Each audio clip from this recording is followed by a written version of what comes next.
Now friends, let's look at some of the properties of integer multiplication. So the very first property is the closure property. Closure property, what does it mean? It says that if I multiply two integers together, my answer is bound to be an integer. It will only be an integer. Let's take a very simple example on the number line to understand why this property actually holds. So I took two integers 3 and -2. What would be its product? So the first thing that we notice is that because I have a positive and a negative integer, my product would be negative. The other thing I understand is that I can simply find the magnitude of this product by taking two jumps of 3. So I start with 0, I take my first jump of 3, and then I take my second jump of 3, and I would come to 6, which would be the magnitude. Remember, I'm trying to just find the magnitude. The sign I have already found. I'm just trying to find the magnitude of my answer, which is -6. So with this exercise, we understand that whenever I multiply two integers, my answer is bound. It is forced to lie on one of these points on the number line. I will have to jump on one of these points. I can never jump in between, okay? No matter whether I take the negative side of the number line or the positive side of the number line, no matter whichever way I go, I am bound to always jump on one of these points, which is an integer, and therefore the integer multiplication we say is closed. That is the closure property of integer multiplication. Next property is commutativity. Commutativity, what does it mean? It means that if I commute the two operands, commute means if I change the order of these two operands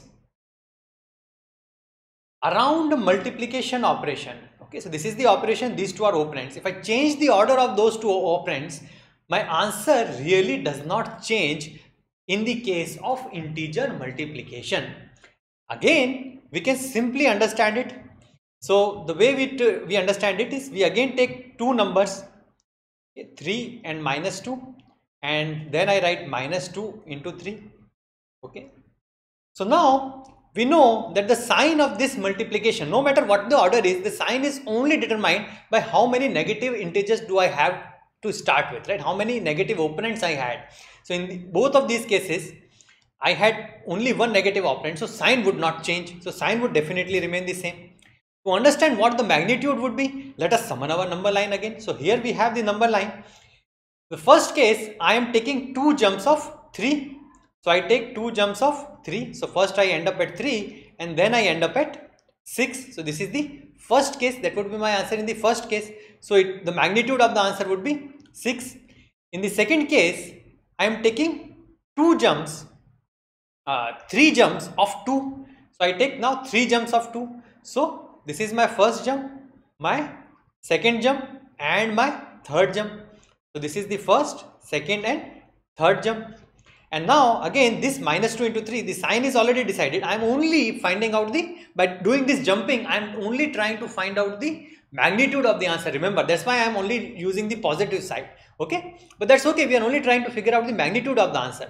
The point I am trying to bring about is that if I change the order of those two operands around a multiplication sign, my sign does not change, my sign remains the same, and my magnitude does not change. It also remains the same, no matter whether I take 2 jumps of 3 or 3 jumps of 2. In both the cases, I'll end up at 6 only. So the magnitude does not change, and therefore we can understand how the commutativity of multiplication actually holds. Why is it true? You can take several other examples and try to convince yourself. The third property is actually very simple. If I multiply any number by 0, I get a 0, which is true only. If I take 0 of anything, I would end up with 0 only, which is true. So this is the zero property, or the multiplication by 0 property of integer multiplication. The next property is multiplicative identity.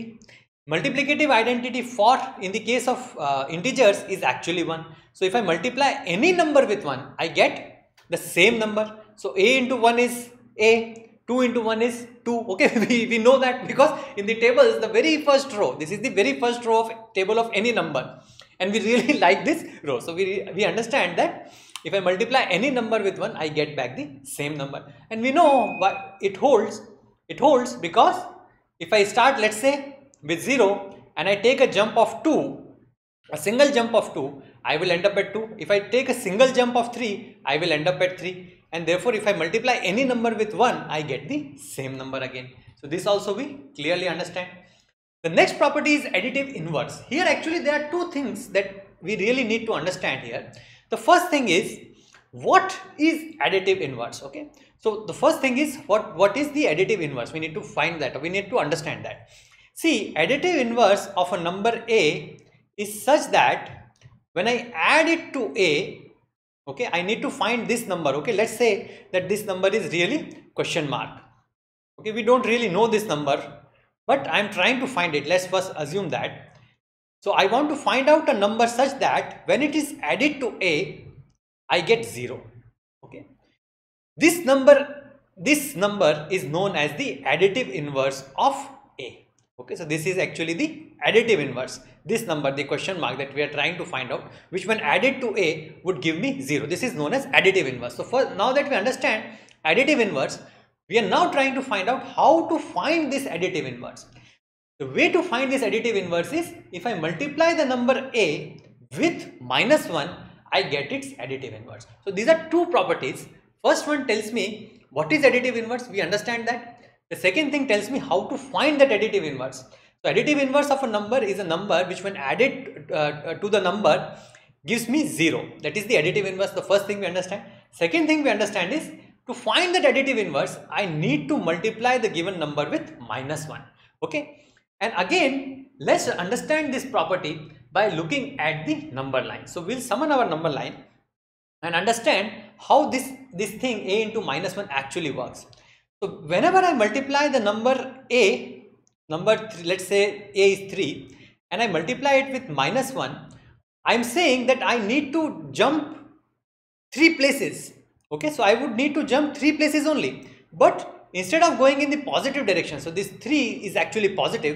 So instead of going in positive direction, because I am multiplying with a negative number with -1, instead of going in the normal direction 3 would have taken me, instead of going in this positive direction, I would actually go in the negative direction. I would go left on the number line.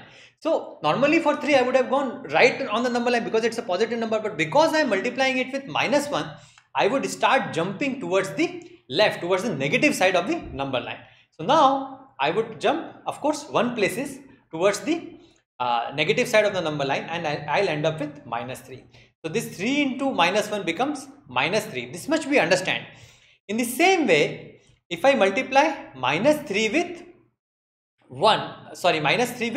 -1, then normally -3 would have gone towards the left of number line, but because we are multiplying with -1, I would instead jump towards the right of the number line, and I would come to 3, +3.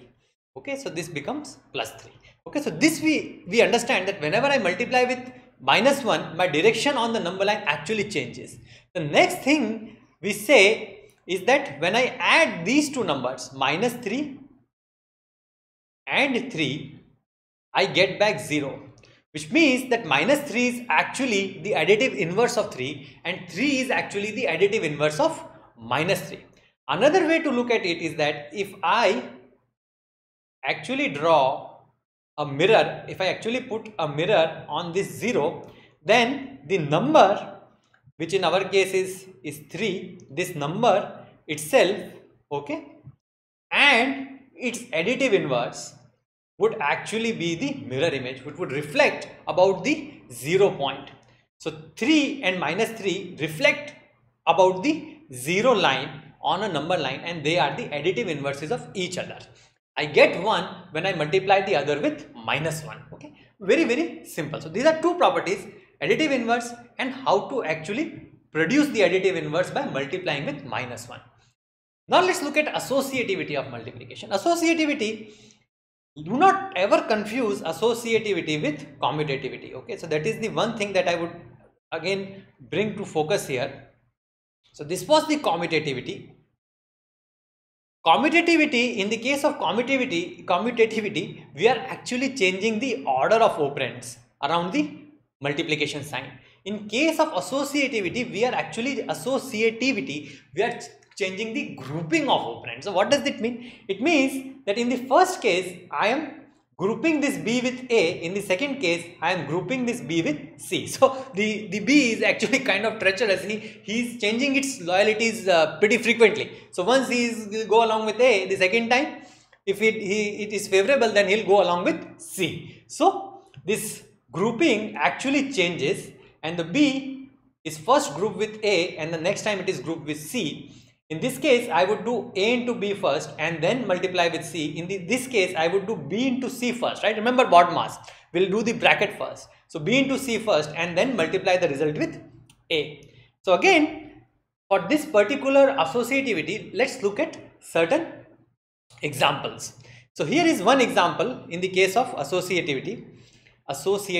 So minus 5 into minus 6, okay, very simple example I am taking, into minus 3. So again there are three numbers. In the first case, we'll group this minus 6 with minus 5. So first I'll do minus 5 into minus 6 and then I'll do minus 3. Okay, so that is the first case. So this 6 5s are, it becomes 30, and of course we'll take the positive sign because there are two minus, into minus 3, and of course there is now a single minus, so my answer would come out to be negative. So that's what we will write here, and then 3 3s are 90, so this comes out to be 90. In the second case, we'll do the grouping other way around. So this time what happens, it is minus 5 into, and the minus 6 actually goes with minus 3. So we'll do that, put it right here, and then this becomes, of course, minus 5 into, this becomes 18, and this would of course be plus 18. Okay, you don't have to put this plus, it is understood. If you don't put a sign, it's understood by convention, it has to be plus, but minus definitely you have to put. And anytime, just to keep your head clear, just to keep your sum very clear, your steps very clear, whenever you put whether plus or minus with this number, always put it in bracket. So if you are multiplying it, put it in bracket so that it's clear that the plus or minus belongs to this 18. It is not a it should not, you should not lose it. You should keep it together with this number if you put it in the bracket. Then this of course becomes, again we'll take the minus sign because this is minus, this is plus, and this becomes minus 90. So again, like we saw, the answer does not really change no matter which way I group. You can try several other examples and convince yourself again. The next is a slightly important property because we will be doing sums based on this property frequently. Okay, the way they will be asked is, in the exam you will be given a sum, you will be asked to simplify that sum, do that multiplication in the simplest possible way, and in that case you would have to use this property, distributive property. Very simple. Distributive property, what it means is that if I write 3 into 2 plus 4, I can write it as 3 into 2. So this 3 is first multiplied with 2, okay, and then this, because there was a plus here, so I write plus as is. Okay, this plus directly carries, and then in the second case I multiply 3 with this 4 as well. So this 3 is distributed, it is distributed to both 2 and 4. If there were more than 2 terms here, let's say it was 2 plus 4 plus 6 plus 8, if there were more than 2 terms here, right, if there were more addition terms in this bracket, this 3 would distribute to each of them as well.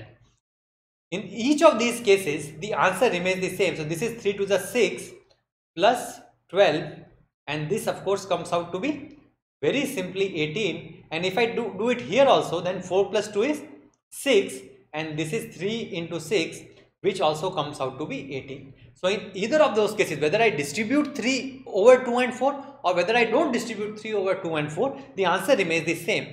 We can also look at it in this way. So this is what the sum is telling us, 3 into 2 plus 4. So I have 2 plus 4 and I'll write it 3 times because there are 3 such groups.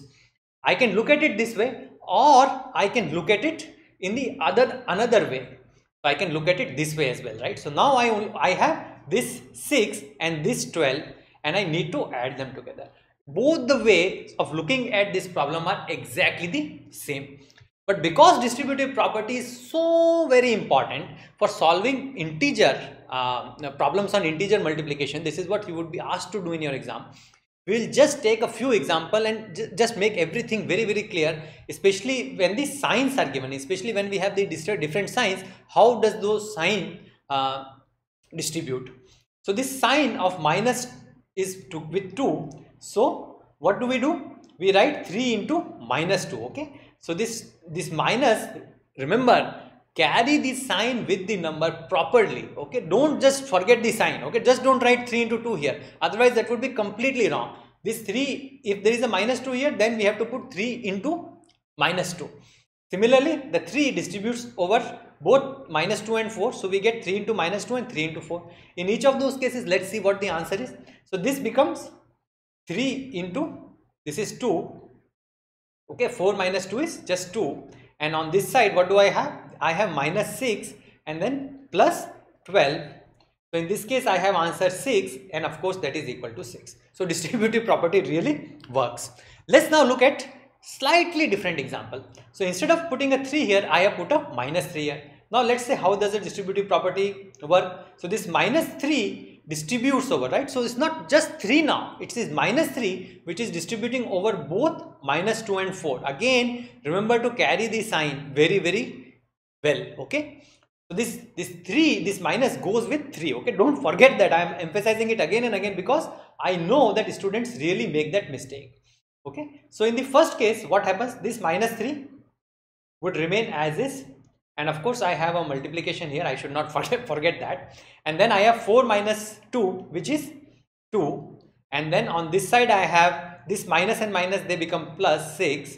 And then of course, I have a plus here. And then this minus and this plus. So I'll have a minus there. And then fourth is a 12. Remember how I am using the brackets, right? So just use the brackets just to clarify exactly what you have there. Okay, just don't put plus minus 12. No, we put minus 12 inside the bracket clearly, so that it is clearly understood that this minus goes with the 12. And then I have, this becomes of course minus 6, and from here we have minus 12 plus 6, which is minus 6 again. Okay, remember your rules of integer addition and subtraction, very, very important. So we have used it right here. So again, the answer remains the same. In next case, we will make it slightly more tricky. So this minus 2 plus 4, we have changed this sign to also minus. And I want to bring about this just to illustrate a point. Okay. So let's just work it out, our example first. So this becomes minus 3 into, and this is minus 2 minus 4, which is minus 6. Very, very simple, nothing difficult here. And then this minus minus of course becomes plus. And I have 3 to the 6, and then there is a minus here. Again, I'll use my brackets, and then I have a minus and plus. So this becomes minus, and then fourth is a 12. Okay, nothing difficult here. And of course, from the rules of subtraction, we know that minus subtraction by a negative number is actually equivalent to a addition. So this becomes minus minus plus, and then I have 12, and this of course is 18. We know that. And from here also I can see that this minus minus, they become plus, and I end up with 18. So answer of course does not change. When I distributed this minus, I did my distributed this minus 3. I took minus 3 to both minus 2 and minus 4. This minus 2 and this 4, I took it to both minus 2 and 4. Okay. And of course, because there was a negative sign here, I put a negative sign here. Okay. So this is one way of doing this distribution, distributive property. There is an equivalent way of writing the same thing, the exact same thing. I can write it in an equivalent, in a different way. It is exactly the same. Okay. And don't get confused if sometime you find this question or this question. They are exactly the same. In this case, what I have done is that I am adding with minus 4, which is same. We know that this is same because this plus and minus will actually turn into minus only. So these two things are exactly the same. But if I apply distributive property to this case, this second case, remember that because there was a plus here, I have to put a plus here. My first number is minus 2, so my first number becomes minus 2. My second number is minus 4, so my second number here, the second term here would have minus 4. Remember that. Okay, it will not be simply plus 4 because this minus in this case goes with 4. Okay, so this will be minus 4, and now again, as we did before, this minus 3 is distributed to both of these. Okay, so these two things are exactly the same, and if you want to do the arithmetic, you can do it. We can also quickly do it right here. So this becomes plus 6 plus, and this becomes plus 12, and of course which we know is 18, the same answer that we got here and everywhere else. Okay, very simple, but understand these two things are exactly equivalent. Don't get confused when you are solving the problems.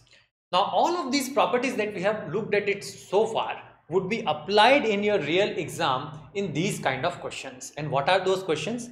The questions would actually ask you to make the multiplication simpler. So you have to do this sum, but you have to do it in such a way that the complicated terms are actually gone. You're not left with any complicated multiplication. Here we are seeing that there is a very complicated multiplication, 57 into 19, and we don't want to do that. If we do that, we'll be stuck there. We'll be doing it for a very long time, and then actually we don't want to do that. So if you are lazy like me, there will be certain advantages when you're solving these kind of problems. What do? We write this minus 7 as minus 57, sorry, as minus 57 into minus 1. Right, and we know that this minus and minus would cancel, they will become positive, and 57 into 1 would be 57. So this 57 can be written as like this. Okay, and then what do I have? So this becomes like this, and then the second term I have is right here into minus 19, and then I have a plus here. Okay, now we are using inverse of distributive property. So instead of distributing 57, we are taking it out from both these places. Okay, so I am taking 57 out from both of these places. So this 57 comes out, this 57 comes out, and I have here minus 57, sorry, not 57 but minus 57, and multiplication would be there, and inside the bracket I will have one of these, which is minus 19. So this is the first one, minus 19, and from here I will have minus 1. Okay, so this of course we would have to keep a plus sign in the middle, because this plus would come here, and from the second one I will get a minus 1, and this becomes, this will be like this, and then this would be simplified as minus 57 into minus 19 minus 1, this will become minus 20. Now understand, whenever we are trying to multiply, we'll try to create as many zeros in our operands as we can, because the number of zeros make our job very simple. For example, here we had to multiply 57 with 19. Here we only have to multiply 57 with 2, which is very simple. We know that when I multiply 57 with 2, my answer is 114, and this 0 would actually be carried right here. I can just simply put it, no need to multiply, and this minus become plus, so I would take a plus here. So what I have done, I have just converted this complicated number to a number which has 0 in the end, which is 20, and that would simplify my sum great deal. Okay, oh sorry, this would become a plus. Okay, yes, so correct only. Now let's look at the second example, right? So in all these problems, this is our objective. We are trying to create as many zeros in the operands as it is feasible. So in this case, let's look at this second term. Okay, let's just see that minus 625 into 65, we can write it as 625 into minus 65. They are exactly the same, no difference. Okay, because this minus this plus answer would be negative, this minus this plus answer again would be negative. So they are exactly the same. These two multiplications are exactly the same. What is the benefit? The benefit is of course that now I also have, from the first multiplication, I also have this kind of number, and there is an addition in between. So I can now apply the reverse of the distributive property, and I can take 625 common from both the places. And what do I have? I have 625 multiplied by minus 35. This is a plus here, so I put plus here, and then the second term would be there, which is minus 65. Very simple, not difficult at all. And of course minus 35 minus 65 is nothing but this turns out to be minus 100. Okay, and I always try to put my brackets correctly. And now we know that multiplication by 100 is very simple. These two zeros would simply be carried to the answer, and from here we would get 625. And of course I also have a negative sign, right, because this is plus and minus, so don't forget that we still have to put that minus sign. Very simple. We just converted this entire multiplication, right, and this term, the one of the terms of this multiplication, to 100 by using the reverse of distributive property. And this, of course, the first property, that minus 625 into 65 is same as 625 into minus 65. So these are the kind of questions actually you would get in the exam. The next question is also very simple, not difficult at all. So in this case, what we are trying to do, this 29 and 17, when they are multiplied together, of course we will end up with very complicated multiplication, and we are very lazy, so we don't want to do that. We want to solve our sums as quickly as possible. So this 29, how can I break it? I can write it as minus 30 plus 1. That is completely valid. That is 100% valid way of writing it. And now I would simplify. I would now distribute, use my distributive property. So this 17 would go here, and this this minus 17 would also go here. So in the first case, what would I get? I would get minus 17 would come as is. So this comes as minus 17 into the first term would come, which is minus 30. Okay. And then there is a plus right here, so I still need to put that plus.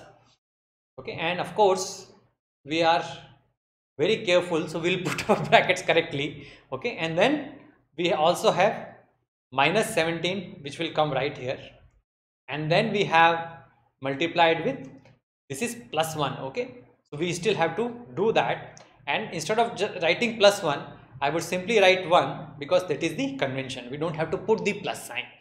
And this, of course, becomes minus is plus, and this 17 into 3, remember 17 into 30, that is much simpler now. Now 17 multiplied by 30 is very simple. I only have to do 17 into 3, and the 0 would carry as such, and 17 into 3 is actually 551, and this 0 would carry as such. So our job becomes very simple, and this is added with the second term, which is minus 17 into 1, which we know by the